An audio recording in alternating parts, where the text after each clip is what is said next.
नमस्कार दोस्तों, नूतन स्टडीज़ के इस नए वीडियो में आप सभी का स्वागत है।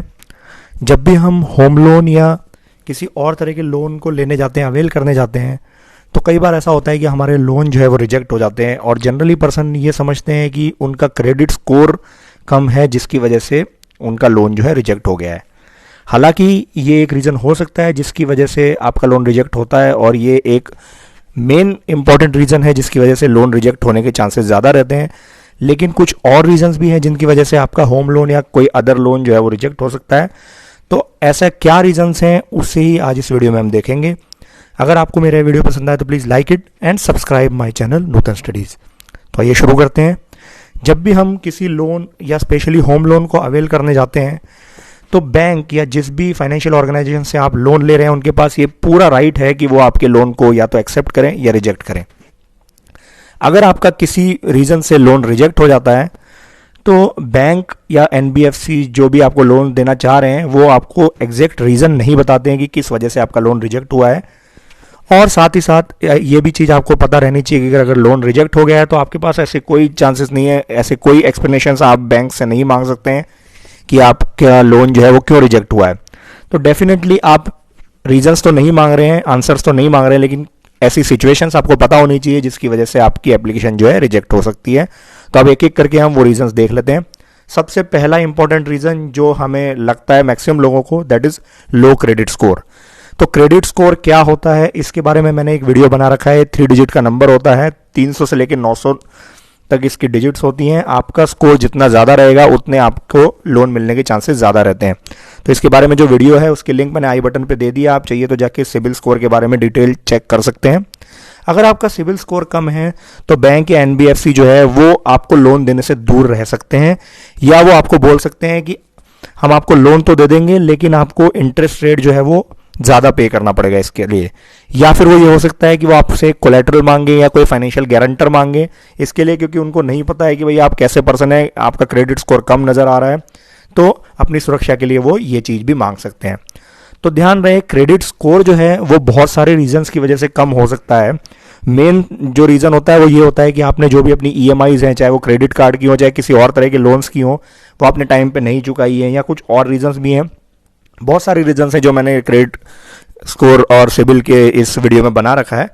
उसके अलावा कई बार ऐसे रीजंस भी होते हैं जिसमें फॉल्ट आपका नहीं होता है, जनरली रिपोर्ट्स में ही कहीं से गलती या एरर आ जाता है, और अगर किसी एक बैंक के थ्रू वो एरर उस रिपोर्ट में पहुंच जाए तो वो कंटिन्यूसली रिफ्लेक्ट होता रहता है काफ़ी टाइम तक, जिसकी वजह से आपका सिबिल स्कोर जो है वो कम रहता है। तो इस वजह से आपको लोन रिजेक्शन के चांसेस ज़्यादा रहते हैं अगर आपका क्रेडिट स्कोर या सिबिल स्कोर कम है।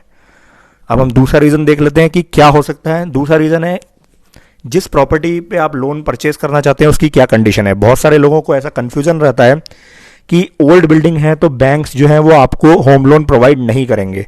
तो देखिए, ये एक बहुत ही बड़ा मिथ है। ऐसा नहीं है कि बैंक्स लोन प्रोवाइड नहीं करते, बैंक पुरानी बिल्डिंग्स में भी लोन प्रोवाइड करते हैं आपको, बशर्ते कि बैंक ने जो भी वैल्यूअर एक बनाया हुआ है, जो प्रॉपर्टीज के वैल्यूएशन करता है, अपॉइंट किया हुआ है, अगर वो ये पता लगाए कि जिस बिल्डिंग के लिए आप लोन लेना चाहते हैं उसकी जो एज है वो काफ़ी कम साल की बची है या उसकी फिजिकल कंडीशन बहुत ही ज़्यादा पुअर है, तो बैंक के पास ये राइट रहते हैं कि वो आपको लोन ना दें और इसकी वजह से आपका लोन रिजेक्ट हो जाए। एक और इम्पॉर्टेंट रीज़न है इनकम्प्लीट डॉक्यूमेंटेशन। इसके लिए देखिए, आपको ध्यान रखना चाहिए, जो भी बैंक्स रहती है उनकी कुछ कंडीशंस रहती है, अलग अलग रिक्वायरमेंट्स रहती है उनके डॉक्यूमेंट्स की कि आपसे क्या क्या रिक्वायरमेंट है उनको लोन देने से पहले। तो उन डॉक्यूमेंट्स के बेसिस पे वो डिसाइड करते हैं कि आपको लोन देना है कि नहीं देना है। जब आपके डॉक्यूमेंट्स उनके पास पहुंच जाते हैं तो उस पर काफ़ी स्क्रूटनी होती है, काफ़ी सारा चेक होता है। उसके बाद वो डिसाइड करते हैं, अगर उनको कोई डॉक्यूमेंट इनकम्प्लीट या प्रॉपर ऑर्डर में नहीं लगता है तो वो आपसे कुछ एक्स्ट्रा डॉक्यूमेंट्स भी मांग सकते हैं, और अगर उनको फिर भी ज़्यादा प्रॉब्लम रहती है तो वो रिजेक्ट भी कर सकते हैं आपकी लोन की एप्लीकेशन को। इसके अलावा एज क्राइटेरिया ये एक बहुत ही इंपॉर्टेंट पॉइंट है रिजेक्शन के लिए। अगर कई बार होम लोन जो है इनकी वजह से रिजेक्ट हो जाता है, जनरली जो भी लेंडर्स रहते हैं उनका हर एक लेंडर का एक एज एलिजिबिलिटी क्राइटेरिया रहता है कि कितने साल से लेके कितने साल तक के बीच के पर्सन्स को ही वो लोन देंगे। जनरली ये 18 से 65 साल तक के एज ब्रैकेट को आप मान सकते हैं जब मैक्सिमम लोन मिल जाता है। अगर आप 65 साल से भी ज़्यादा हैं तो आपको लोन नहीं मिलेगा। लेकिन ध्यान रहे, जनरली गवर्नमेंट ऑर्गेनाइजेशंस में, या आप एक मान के चलें 60 साल को ये क्राइटेरिया माना जाता है कि वो रिटायरमेंट एज है। तो अगर आप रिटायरमेंट एज के आसपास हैं तो आपको लोन मिलने के चांसेस काफ़ी कम हो जाते हैं, क्योंकि आपके पास रीपेमेंट का टाइम जो है वो काफ़ी कम बचा होता है। इसकी वजह से बैंक रिजेक्ट कर सकते हैं आपके लोन एप्लीकेशन को। साथ ही साथ अगर आपके पास शॉर्टर पीरियड बचा है तो हो सकता है बैंक आपको लोन दे दे, लेकिन वो लोन जो है वो काफ़ी कम पीरियड के लिए रहेगा और उसकी वजह से आपकी ईएमआई जो है वो काफ़ी हाई हो सकती हैं। तो ये भी एक इंपॉर्टेंट पॉइंट है जिसकी वजह से आपका लोन जो है वो रिजेक्ट हो जाता है कई बार, कि अगर आप प्रॉपर एज में नहीं बैठ रहे हैं। देन एम्प्लॉयमेंट इश्यूज, ये भी एक बहुत बड़ा पॉइंट उभर के आता है जब आपको लोन मिलता है। तो कई बार आपकी एम्प्लॉयमेंट में रिलेटेड कुछ इशू होते हैं जिसकी वजह से आपको लोन मिलने में दिक्कत हो सकती है। बहुत सारे पैरामीटर्स हैं जिसको चेक करते हैं लेंडर्स लोन देने से पहले। क्या क्या हो सकते हैं? सबसे पहले मैं बात करूं जॉब स्टेबिलिटी। ऐसा माना जाता है कि एक पर्सन जो बार बार अपनी जॉब चेंज कर रहा है और एक पर्सन जो काफ़ी कम टाइम उसने जॉब चेंज की है तो वो स्टेबल है, तो उन स्टेबल पर्सन को जनरली बैंक या एनबीएफसी जो है लोन देने में बिल्कुल भी नहीं हिचकिचाते हैं। और अगर आप ज़्यादा जॉब चेंज करते हैं तो ये माना जाता है कि आप जो है वो थोड़े उन बैंक या एनबीएफसी के हिसाब से उतने सूटेबल नहीं है जिनकी वजह से आपको लोन दिया जा सके। ये मेरा एक नज़रिया है, ऐसा बैंक सोच सकते हैं। उसके बाद हम देख लेते हैं इनकम। तो देखिए आपकी इनकम कितनी है उस पर डिपेंड करता है कि आपको लोन कितना मिलेगा। जनरली होम लोन आपको 80 to 90% ही मिलता है, जितना भी आपका उस लोन की एलिजिबिलिटी है उसके अकॉर्डिंग।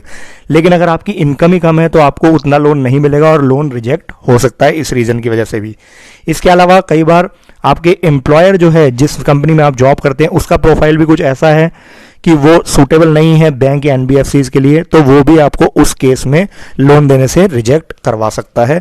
मतलब आपकी कोई प्रॉब्लम फॉल्ट ना हो, आपका सिबिल स्कोर ठीक भी हो, तो भी अगर आपके एम्प्लॉयर की प्रोफाइल उनके अकॉर्डिंग नहीं है तो आपका लोन रिजेक्ट हो सकता है। एलिजिबिलिटी इश्यूज, ये भी एक इंपॉर्टेंट क्राइटेरिया कंसिडर कर सकते हैं बैंक्स। जनरली अगर आपके पुराने कुछ लोन्स चल रहे हैं, बहुत ज़्यादा डेट रिटर्न है, आप ज़्यादा कर्ज में दबे हुए हैं, तो बैंक के पास ये पूरे राइट्स है कि वो आपको लोन देने की जो प्रोसेस है उसको रिजेक्ट कर दें, आपको लोन ना दें, डिपेंडिंग अपॉन द आपकी जितनी भी लाइबिलिटीज़ हैं। बैंक जो है इसके लिए पहले चेक करते हैं कि आपका जो एक्चुअल लाइबिलिटीज़ कितनी है और आपकी इनकम कितनी है। जनरली 50% से ज़्यादा अगर आपकी लाइबिलिटीज़ होती हैं तो बैंक न्यू लोन देने से कतराते हैं। इसके अलावा प्रोफाइल मिसमैच, ये भी एक इंपॉर्टेंट पॉइंट है, आपको मान के चलना चाहिए। कई बैंक्स में ऐसा हो सकता है।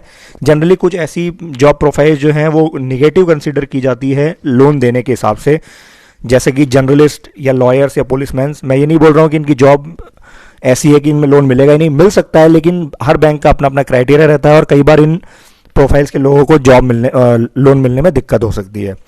अब ऐसा इसलिए होता है कि इस वजह से इनको एडवाइस किया जाता है कि जब भी आप बैंक में किसी लोन के लिए अप्लाई करें तो जनरली बैंक आपसे गारंटर या कोलेटरल जो है वो मांग सकता है टू सिक्योर अ लोन। वो आपको एक लोन देने से पहले इन चीज़ों को बोल सकता है कि आप मुझे गारंटर दीजिए या आप कुछ कोलेटरल रखिए।